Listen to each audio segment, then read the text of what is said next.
Então, a gente trouxe, né, na semana passada, essa compreensão da necessidade da gente sempre trazer como filósofas de nossa época, filósofas que nos serve de referência não só para nós, mas para a sociedade como um todo, a Angela Davis e a Lélia Gonzalez. A Angela Davis, não só pela obra, não só pela trajetória existencial, não só pela postura de militância, mas também por essa frase, né, a consideração de que não haverá revolução enquanto toda mulher negra não for tratada com respeito, com dignidade. Para Angela Davis, a possibilidade de mudança social para que a gente possa ter uma sociedade com mais justiça, né, e com justiça, né, às vezes não tem nenhuma justiça, é essa condição de que a mulher negra venha a ser tratada com respeito e possa ocupar os espaços sociais de liderança. Isso que a Angela Davis resume, né, numa frase só, que é essa, de que é preciso que a gente centre todas as nossas atenções nessa condição de que, uma vez que a mulher negra venha a ser tratada com respeito, com dignidade, ela é capaz de gerar uma sinergia, digamos, né, um axé, uma energia que contagia. Então, independente da mulher negra ela querer ou não ter filhos, na medida em que ela ocupa um espaço social, que ela é reconhecida e respeitada, ela vai gerar uma energia, né, um axé que vai vigorar nessa sociedade como um todo. Porque o oposto é o que acontece. A situação de denúncia que a Angela Davis vai colocar é que a gente vive numa sociedade machista e racista, onde a mulher negra tende a ocupar os piores lugares sociais, digamos, os lugares sociais de menos prestígio. E aí, hoje a gente vai retomar essa consideração, né? A gente também citou a Lélia Gonzalez, que é uma filósofa socióloga brasileira, que colocou que a sociedade brasileira ela tem muito a ensinar para as outras sociedades. Inclusive, a Angela Davis vai ser também uma filósofa que vai considerar isso, que a Lélia Gonzalez tem muito a ensinar para o feminismo negro no mundo todo. E o que a Lélia Gonzalez tem de singular? Uma das considerações dessa filósofa é trazer essa consideração de que o Brasil ele tem muitas chagas, né? Tem muitos problemas, tem uma situação social muitas vezes caótica, muitas vezes injusta e doentia, né? Essa coisa do racismo e do machismo, mas tem algo que é autêntico, que é genial, que é a perspectiva de que, pelo menos no carnaval, a mulher negra aqui no Brasil, sobretudo no Rio de Janeiro, ela ocupa um papel social de liderança, né? Enquanto rainha do samba, a mulher negra aqui, ela tem essa possibilidade de ser reconhecida pelo que deveria ser o ano todo, que é esse papel social de liderança. E aí ela vai desenvolver essa perspectiva. Bom, então como que a gente faz para que a mulher negra, no ano todo, ela possa ser tratada como rainha?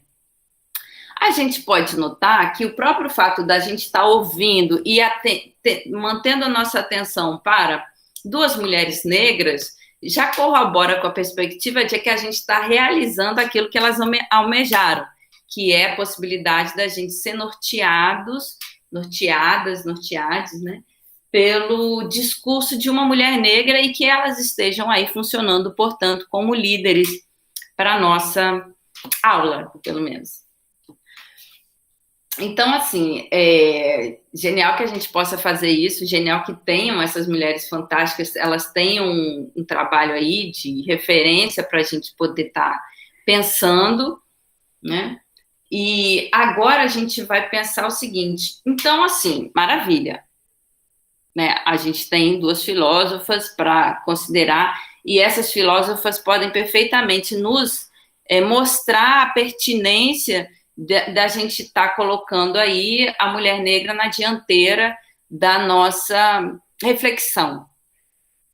O que eu quero trazer como reflexão hoje é o seguinte: afinal de contas, por que que a gente não tem esse mesmo cenário que a gente está trazendo para a aula de hoje na história da filosofia toda? Né? O que aconteceu na história da filosofia que a gente não tem nessa história outras filósofas que possam nos servir de referência para a gente poder fazer uma história da filosofia que seja centrada no discurso da mulher. E aí, uma coisa interessante é o seguinte: olha, existem, em toda a época, em toda a história da filosofia, existiram mulheres capazes de pensar. O problema é que elas foram, de certa forma, alijadas do lugar social delas. Então, por exemplo, na Grécia Antiga, a gente costuma, né, estudar filosofia, começando muitas vezes pela Grécia Antiga, em função da palavra filosofia ter surgido na Grécia Antiga e em função de uma certa forma de valorizar o conhecimento, ter no discurso do Sócrates uma pertinência, né? Assim, essa possibilidade da gente saber o saber, da gente valorizar o saber como capaz de promover mudança social. Se não mudança social, pelo menos uma mudança da nossa alma, daquilo que a gente considera importante. Então, essa possibilidade da gente considerar importante que a mulher esteja ocupando o lugar de liderança é algo passível, que foi promovido por uma certa reflexão sobre como que a sociedade se estrutura e como que, de uma forma assim abrangente, essa estrutura se dá colocando essa possibilidade da mulher não ter o reconhecimento que aqui a gente está colocando como devido. Então, a pergunta é a seguinte: como que foi, na história da filosofia, acontecer isso, né? Daqui, agora a gente tem que estar reivindicando sempre esse lugar social e mostrando que a tendência é esse lugar social ser alijado. Bom, se a gente for parar para pensar, quando a gente vai tentar fazer uma história da filosofia que tenha o discurso da mulher como referência, a gente vai ter que fazer um exercício bastante exigente. Enquanto que, se a gente estiver fazendo a história da filosofia pautada no discurso do homem, aí é bem fácil, né? Como a gente tem. Por quê? Porque o cânone, digamos, né, as referências fundamentais da história da filosofia são homens, né? Eu me formei com base no discurso de homens. E aí é fácil, né? Eu já estudei isso a beça e não tenho dificuldade nenhuma, né? De uma forma bem simples. Bom, a gente pode falar, ó, a filosofia começa na Grécia Antiga, começa com Sócrates. Sócrates foi professor de Platão, Platão foi professor de Aristóteles. Né, talvez uma questão se surja, mas esses homens, eles não tiveram mulheres ao redor deles? E aí, em geral, causa muito espanto a perspectiva óbvia de que sim, eles tiveram mulheres ao redor deles. Só que, em função do patriarcado, em função da sociedade grega funcionar com base na o exclusivo direito à palavra e ao espaço público ser dos homens, a mulher não podia exercer papéis políticos, papéis de fala, né, de liderança na polis grega, na cidade grega, a gente tende a pensar que elas não existiam. Mas óbvio que existiam. Tanto é que a gente tem a figura genial de uma poetisa, que eu considero filósofa, mas isso não vai estar assim como, digamos, um assunto que não seja polêmico na história da filosofia. Eu considero a Safo. Safo foi uma poetisa conhecida como Safo de Lesbos, que escreveu uma obra de 9 livros E o principal tema dela vai ser a questão do amor, como acontece o amor. Só restou um livro, o primeiro, que se chama Afrodite, a deusa.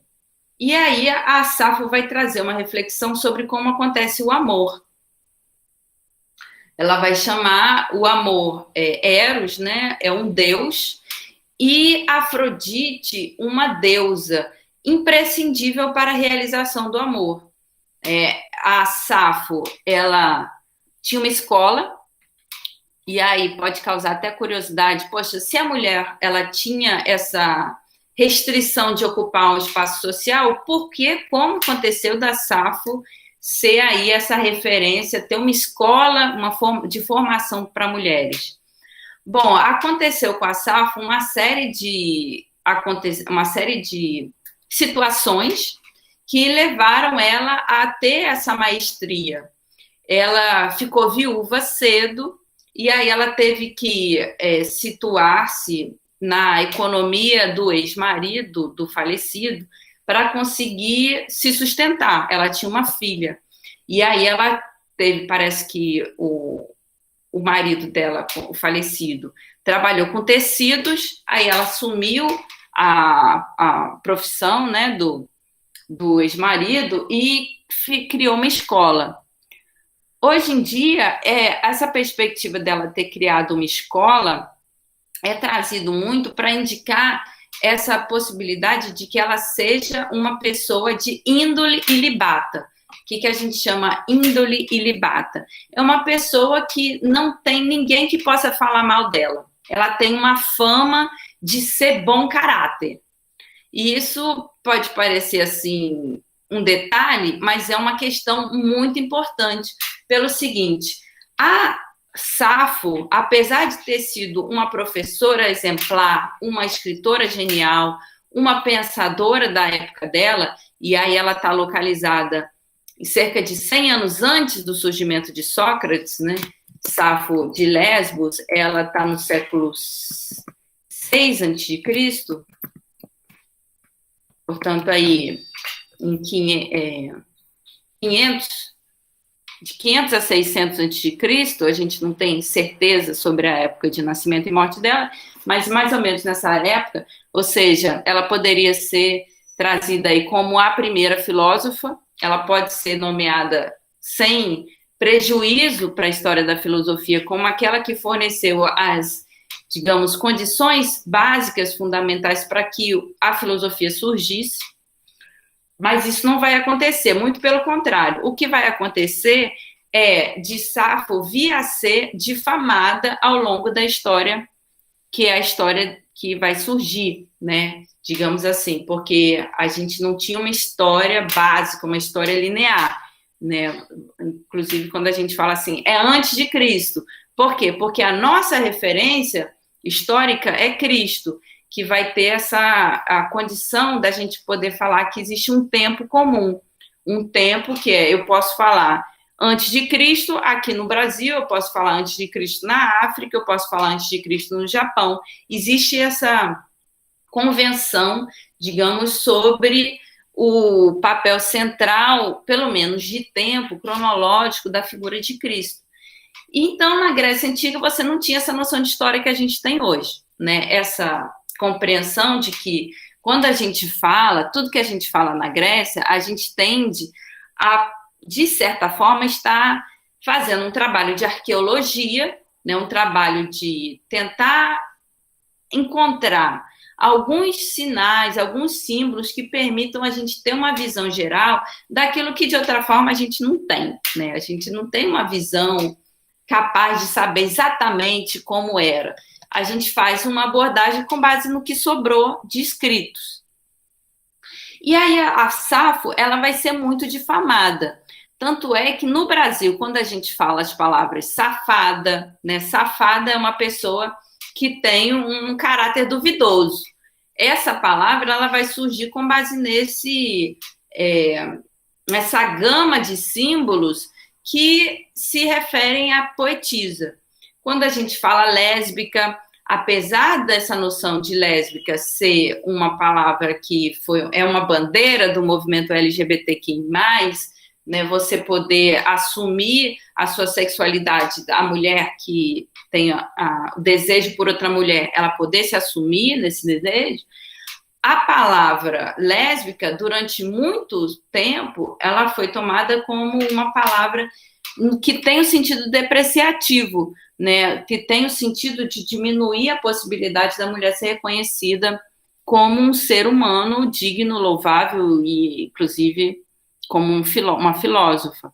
Então, a Safo tem todo esse paradigma. Muitas das pessoas vão, inclusive, vai surgir lá na Grécia Antiga uma prostituta que vai se nomear Safo, em função um pouco disso, que é a fama de Safo. E aí, muitas pessoas que pesquisam essa poetisa vão confundir a prostituta que existiu, que se chamou Safo, com a poetisa. O que a gente pode levar à terra, né? A gente pode desacreditar dessa tese, não porque o trabalho de prostituição seja ruim em si, né? Isso aí também é uma questão a ser trabalhada, mas porque a Safo, ela não teria como ser prostituta, que é o que foi, de certa forma, causou, né, a difamação, né, esse processo de difamação da Safo, em função dessa possibilidade dela ter sido prostituta. Não pode ter sido prostituta, porque senão ela não poderia ter sido professora. Ela não poderia ter sido, não poderia ter tido uma escola. Então, hoje a gente sabe que as mais afamadas famílias gregas levavam as suas filhas para serem formadas na escola de Safo. Elas seriam formadas, né, teriam aulas de música, aulas de poesia, aulas de como se portar em público, né, na escola de Safo. Isso só pôde acontecer porque a Safo tinha essa fama de ser uma grande professora, uma pessoa capaz de instruir a juventude sobre aquilo que era mais importante. Sobretudo com reverenciar os deuses. Então, a gente pode ver, né? Olha só que situação. Desde o mais antigo, daquilo que a gente estuda em filosofia, na Grécia Antiga, a gente tem esse processo de difamação das mulheres. A gente vai ter a obra de Platão como uma exceção a esse processo de difamação, né? Se eu não estou errada, a maioria dos pensadores, a maioria dos poetas vão entrar nesse erro de difamar as mulheres, a exemplo de Safo. Safo a gente traz assim como paradigma. Da mesma forma que Safo vai ser difamada, depois toda adolescente que esteja aí querendo estudar filosofia, que tenha já conseguido chegar a essa certeza de que não há nada mais valorável, não há nada mais com mais valor do que o conhecimento, essa adolescente ela vai enfrentar uma série de dificuldades. Ela vai ter que superar uma série de obstáculos para conseguir realizar esse sonho de continuar estudando.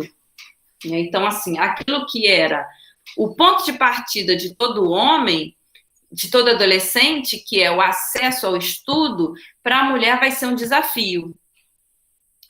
O que a gente pode ver na estrutura de academia que vai ser criada pelo próprio Platão. Vocês sabem que Sócrates foi professor de Platão. Sócrates, ele tem referências de ter tido aulas com mulheres. Então, a gente tem duas mulheres, sobretudo, que aparecem na obra de Platão como capazes de manter um diálogo com Sócrates, que foram Diotima, da Mantineia, grande sacerdotisa que teria ensinado Sócrates o mais importante sobre o amor, como o amor acontece. E aí a gente pode até dar uma situada, como que o amor acontece no discurso de Diotima, que está aí presente numa obra chamada O Banquete. Bom, o amor acontece, segundo Diotima, não pela abundância, mas pela falta.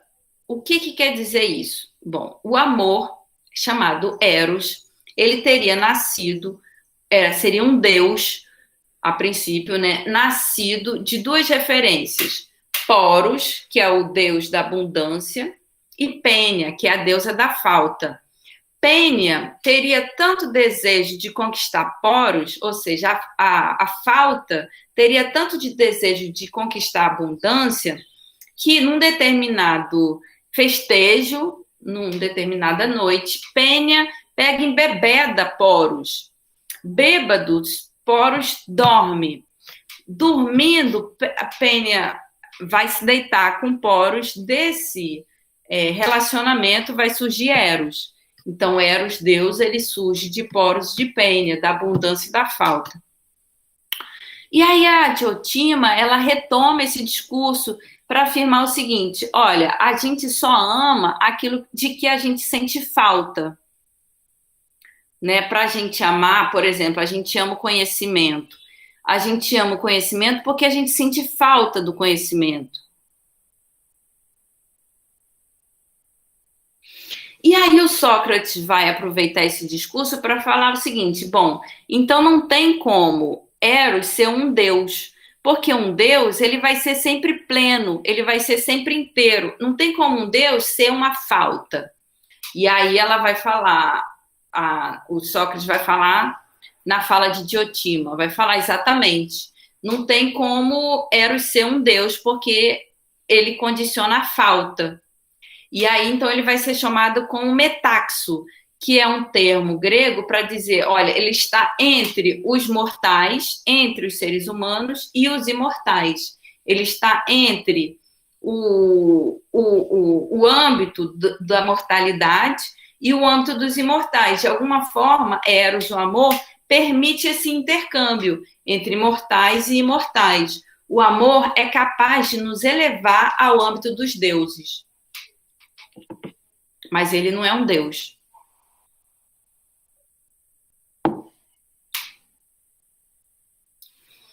E aí, isso é interessante, por conta do seguinte: se o amor é tudo isso, ele é capaz de nos elevar ao âmbito dos deuses, a mulher não pode ser tomada como um ser incapaz, né? E aí a gente tem toda uma discussão filosófica a respeito dessa consideração. Será que o amor se dá com base na convenção? Por conta do seguinte: como a gente falou, existe uma sociedade patriarcal, existe uma sociedade forjada para que apenas os homens tenham espaço, tanto de liderança quanto de acesso ao estudo. E se a mulher não tiver esse espaço, como que a gente vai poder assumir que a mulher seja capaz de gerar o amor sobre o qual está falando Sócrates? Em outras palavras, se a mulher é tomada como incapaz de pensar, que é o ponto de início de toda a sociedade patriarcal, né? A sociedade condiciona a mulher a ocupar o espaço, que é o espaço da casa apenas, e não o espaço da academia, o espaço da escola, o espaço em que ela possa estar pensando, estudando, né? E isso vai ser o ponto básico da Grécia também. Então, assim, a possibilidade da mulher estar ocupando o espaço de estudo vai ser aliada a uma série de artimanhas. Por quê? Porque se a mulher ocupar o espaço social sem ter artimanha, sem ter astúcia, ela vai ser condenada. Então, assim como a Safo, ela vai ser condenada pela essa história, que é uma história que está surgindo, né? Essa possibilidade da gente ser... É mais um âmbito de uma fofoca, né? A Safo, ela conseguiu realizar o que era uma façanha genial, né? Ela foi uma filósofa, foi uma líder, ela foi uma professora, e apesar de ter sido isso tudo, ela vai começar a ser maldita na Grécia Antiga, ela vai começar a ser difamada. Por quê? Porque essa referência de uma mulher capaz de ocupar um espaço social e ser reconhecida por isso, e ser amada por isso, causa medo. A gente pode dizer causa medo. E isso vai ser visível no seguinte sentido. E aí a gente entra nessa questão da reflexão sobre o papel da convenção. O que quer dizer convenção? O papel do hábito, né? O papel dos costumes.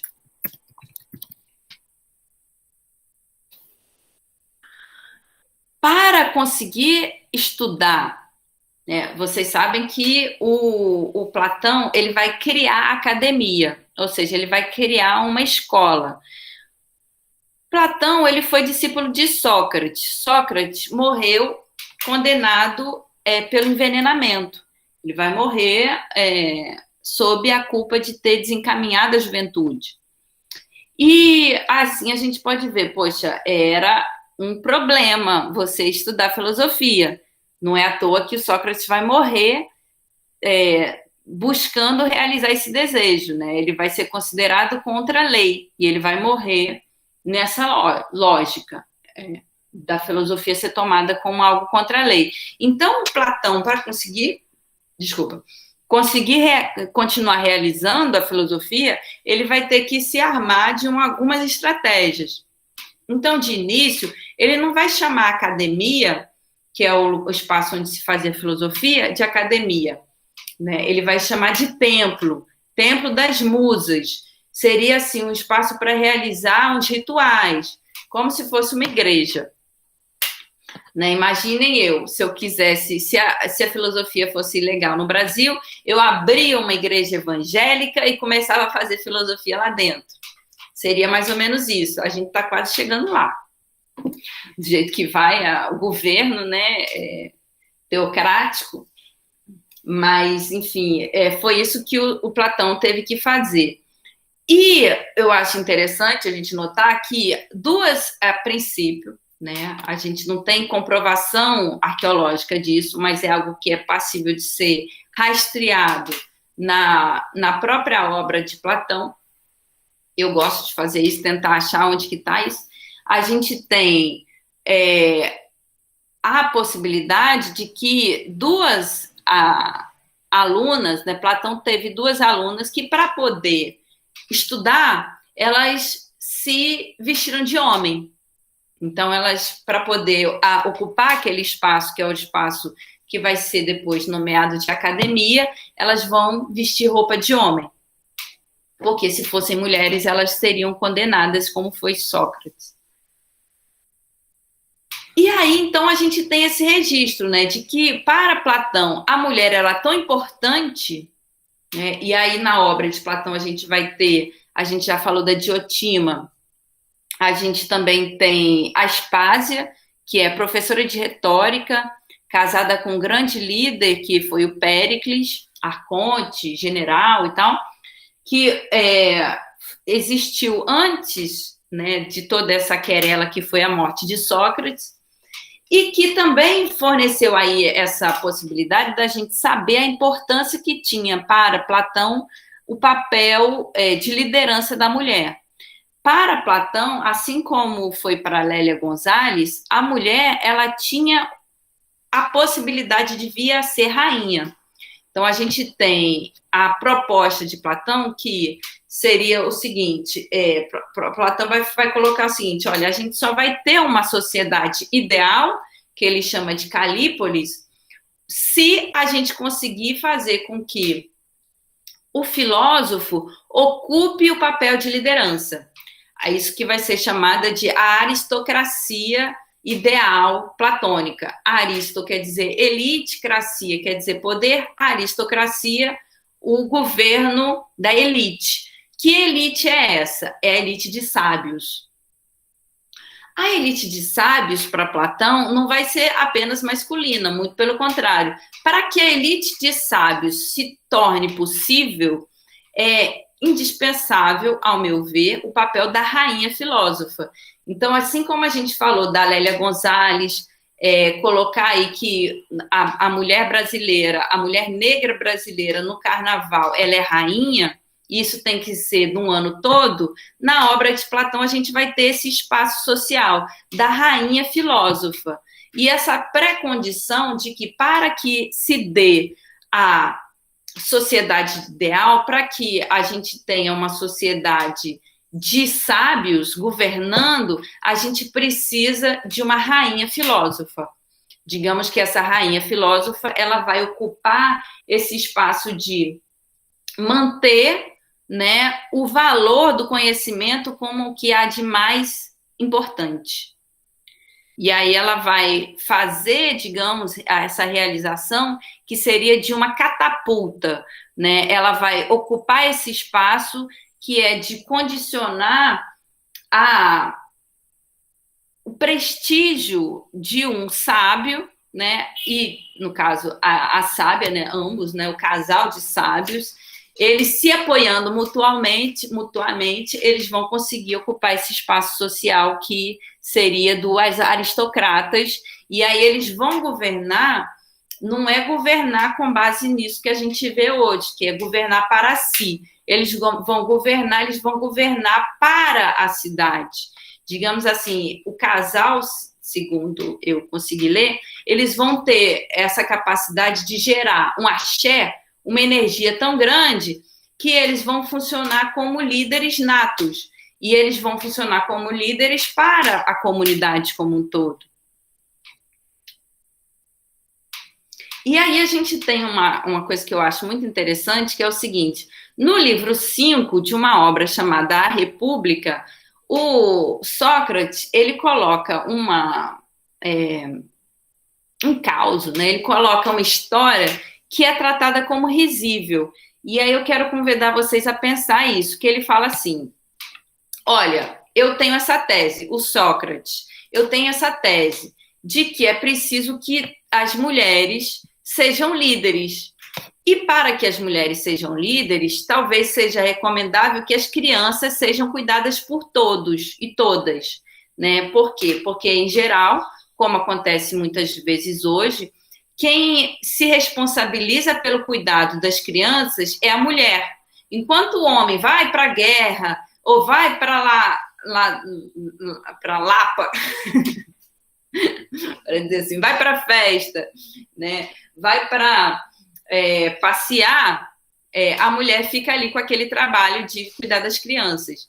E aí o Sócrates vai falar, olha, é preciso que aconteça como, de certa forma, acontece nas tribos indígenas, que as crianças são cuidadas por todos. Não existe um papel da mulher cuidadora, mãe exclusiva cuidadora. Não, todos cuidam das crianças.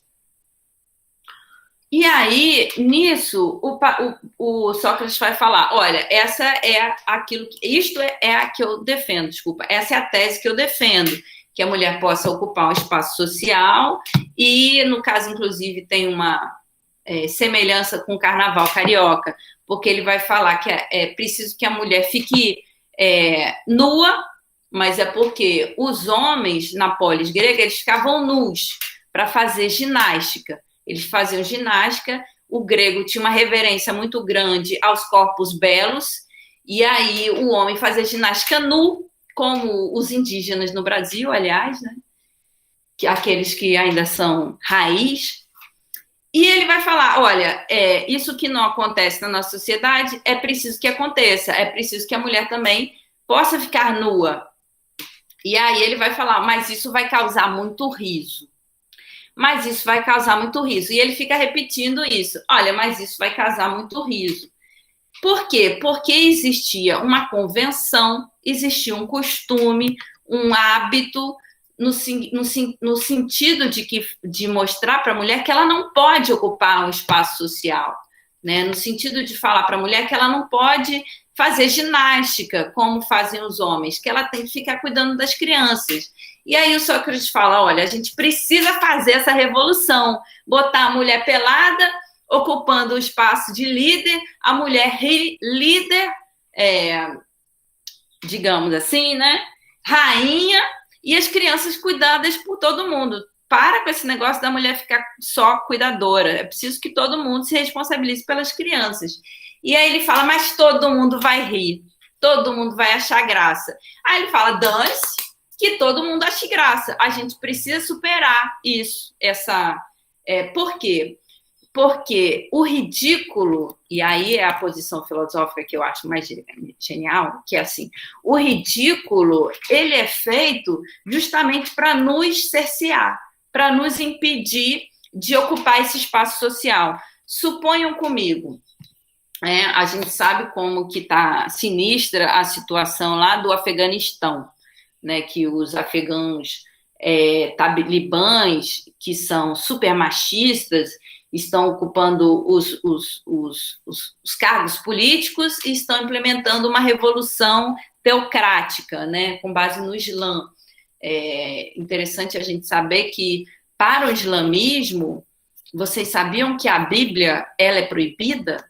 Né? A pessoa que é do Islã, ela não pode ler a Bíblia.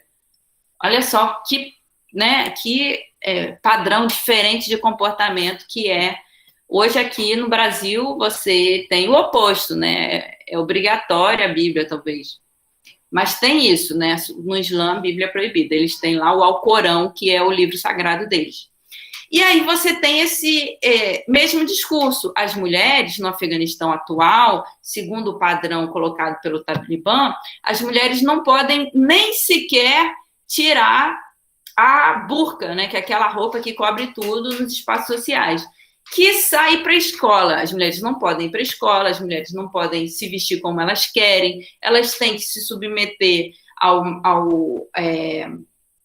regime, que é um regime ditatorial, machista. Vocês imaginam o Talibã, né? Se você chega para o Talibã e fala, olha, a mulher vai agora ocupar um espaço social de liderança, o que eles vão fazer? Eles vão cair na gargalhada. Né? Eles vão rir como riem as hienas, que são os animais que a gente vê lá no Rei Leão, aquele filme, que riem pra caramba. Então, o que vai acontecer? Eles vão rir. Se você fala, a gente não precisa ir tão longe, a gente não precisa ir para o Afeganistão. Se você, aqui no Brasil, você fala para um machista que você vai ocupar um espaço social que para ele não é possível você ocupar, ele vai rir. Ele vai cair na gargalhada. Por quê? Porque o riso, ele causa uma manutenção da estrutura que está antes, né? Então, assim, é muito cruel, é muito sórdido, mas é que essa consideração de que o instrumento, que é o instrumento do patriarcado, é justamente essa consideração de que você pode, ao ridicularizar, tem toda uma reflexão, né? A gente não pode dizer assim que é intencional você colocar o ridículo como instrumento de manutenção de uma estrutura machista. Não acredito que é intencional. Eu acho que é, uma vez que eles não compreendem como possível que a mulher ocupe um papel social de liderança, eles acham engraçadíssimo que essa proposta seja colocada. E aí o instrumento que eles têm é o riso, é o ridículo, né? Digamos assim, o bullying, para usar um vocabulário que está mais próximo da nossa realidade brasileira. E aí eles vão colocar isso, eles vão colocar o bullying como estratégia de manutenção de uma estrutura escravagista, machista.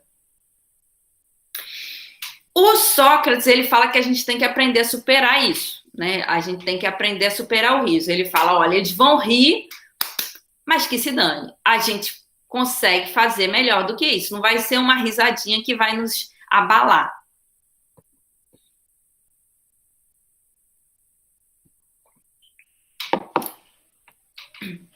E aí, olha só. Então, o que a gente está colocando? A gente está colocando que as condições de possibilidade de surgimento da filosofia, tanto a filosofia pré-socrática, ou seja, aquela que veio antes de Sócrates, quanto a filosofia socrática, que está presente na obra de Platão, ela é condicionada pela possibilidade da mulher ocupar um espaço social de liderança. Mas isso eu só pude resgatar depois de 20 anos estudando filosofia.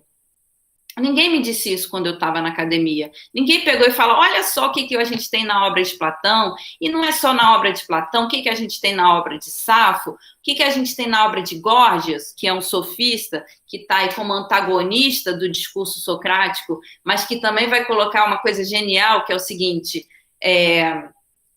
a gente tem uma referência feminina muito forte na poesia grega, que é a referência de Helena, Helena de Troia. Helena de Troia foi justamente uma rainha que foi desejada por gregos e por troianos. Ela foi raptada pelos troianos enquanto ela era mulher de Menelau. E aí a gente sabe essa história, dessa história, que a Helena de Troia, ela ficou extremamente culpada por ter sido raptada. Ela se nomeia cadela. Ela fala: poxa, eu sou uma cadela porque eu me deixei ser raptada. Eu me deixei ser raptada, então eu sou uma cadela. O Górgias, que é um sofista genial, ele vai falar: olha, ela foi raptada, ela não tem culpa do que aconteceu com ela, né? Que é um texto que é defesa de Helena. Ela não tem culpa do que aconteceu com ela. E se ela tem culpa, na verdade, uma culpa não é dela, a culpa são dos deuses que organizaram aquele cenário de guerra que está presente na Guerra de Troia, para que ela tivesse essa desatenção e fosse momentaneamente violentada. Então, o Górgias vai fazer todo um discurso para defender o espaço, o lugar social e a personagem de Helena. Não bastasse essa defesa de Helena, a gente tem na própria obra de Platão a mesma defesa por outro lado. O Platão, ele vai falar o seguinte, que eu acho engraçado, ele vai falar o seguinte: olha, existiram poetas que falaram mal de Helena, que falaram que Helena era exatamente isso que ela fala que ela era, que era uma cadela, uma sem vergonha, uma safada. E aí o Sócrates fala: mas o que aconteceu com esses poetas que falaram mal de Helena? Eles ficaram cegos. Então, eles foram acometidos de cegueira, que foi o caso, provavelmente, inclusive, do próprio Homero, que é o poeta que a gente nomeia como escritor da Ilíada, que é a história de Troia. Então, a gente tem um pensamento interessante, que é o seguinte: essa constatação de que se o homem ele pega e vai falar mal da mulher, ele vai ser acometido por uma maldição. Então, olha só que bacana, né? Na obra de Platão a gente tem isso, a gente tem referências às personagens femininas e todo um discurso que coloca que a mulher é a condição de possibilidade da ascensão social do sábio, inclusive. Mas por que isso foi silenciado? Né? Por que a gente só hoje a gente pode encontrar todas essas dobras, todas essas camadas de um posicionamento assumidamente feminista, tanto de Sócrates quanto de Platão? Porque, justamente, depois desse espaço de fala, desse espaço de reconhecimento social do papel de liderança da mulher, a gente teve um longo período de época medieval e moderna. Na época medieval, também continuou essa impropriedade da mulher ser levada, da mulher ocupar o espaço social da escola, o espaço social da academia. Houveram, sim, aquelas que ocuparam esse espaço. Né? Por exemplo, Hipátia. Hipátia foi uma filósofa que foi revolucionária, que estudou muito matemática, estudou muita astronomia, trouxe aí contribuições muito relevantes para a filosofia da época dela, mas que foi morta com um requinte de crueldade, sob o argumento de ser feiticeira.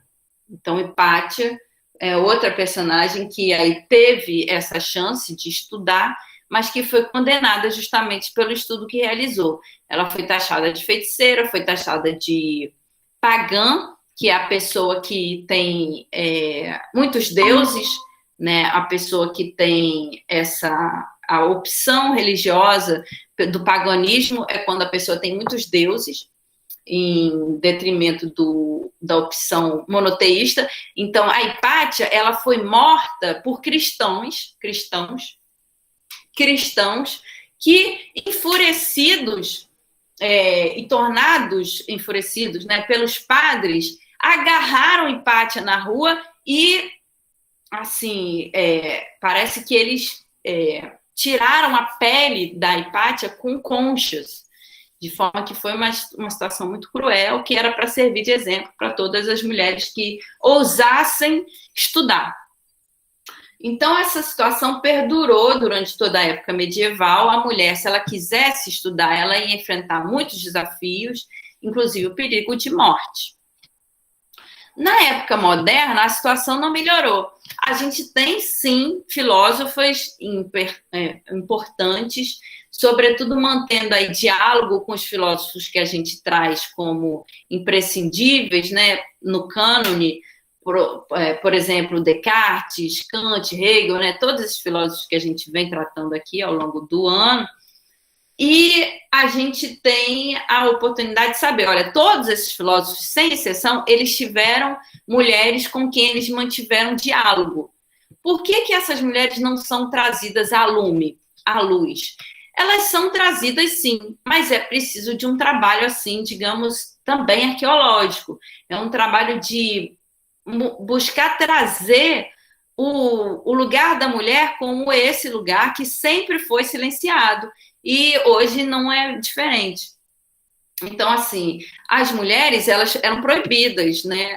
Na época moderna, era proibido que a mulher ocupasse o espaço de aprendiz de uma escola, de uma academia, ou até na Igreja Católica, ela não poderia fazer como fizeram os filósofos, Descartes, sobretudo, né? Que é fazer um pacto com a Igreja para conseguir estudar. As mulheres não podiam fazer isso. Como que elas fizeram? As poucas mulheres que a gente sabe que estudaram, elas estudaram porque tinha um pai que estudava, e aí elas aproveitavam aquele espaço de estudo do pai. Às vezes os pais estavam ensinando os irmãos, e as meninas ouviam, e aí elas se mantinham despertas para poder aprender. Então, vocês vejam, elas se armavam de uma série de estratégias para poder estudar. E eram punidas por isso. Então, elas tinham que manter-se, de certa forma, assim, atentas, espertas, para não serem punidas por estar estudando. Em geral, o que acontecia era isso. Se elas fossem pegas estudando, elas eram punidas, porque não ficava bem, porque uma mulher que estuda, ela não vai conseguir um partido para casar-se. Então, para poder estudar, elas tinham que fingir que não estudavam, entendeu? E aí isso vai se manter na época moderna. Tem cerca de 100 anos, 120 anos, que a primeira mulher conseguiu entrar na universidade, foi numa universidade alemã que se deu essa façanha. As mulheres foram aceitas na academia, e a partir de então a gente tem toda essa revolução protagonizada por mulheres, ocupando cada vez mais espaço na academia. Hoje, no Brasil, a maioria das pessoas inscritas nas universidades, dentro da academia, são mulheres, e são mulheres negras. Então, eu acho assim que é bom a gente trazer, né, dar uma força, dar um vigor, que assim a gente está conseguindo fazer essa revolução. E aí, só que existe isso, né? Contra todos e contra todos, no sentido de buscar essa mudança na estrutura que é fundamentalmente machista e racista. Então, assim, a pergunta, será que é possível fazer uma revolução? Eu acho muito importante a gente trazer essa constatação de que essa revolução já vem sendo feita há muitos e muitos anos, né? E que, assim, a gente tem aqui no Brasil, com certeza, o protagonismo do movimento negro e do movimento feminista lutando para mudança, para que a mudança com relação a essa consideração de que a mulher ocupe cada vez mais o espaço que ela deseja ocupar e não o espaço que a estrutura permite que ela ocupe, a gente tem esse protagonismo do movimento negro, o movimento feminista, exigindo que essa realidade se torne cada vez mais cotidiana, ou seja, que essa realidade de que a mulher possa ocupar o espaço que é o espaço do desejo dela se torne aí uma realidade para todas nós, né, todas as mulheres do país, quiçá do mundo.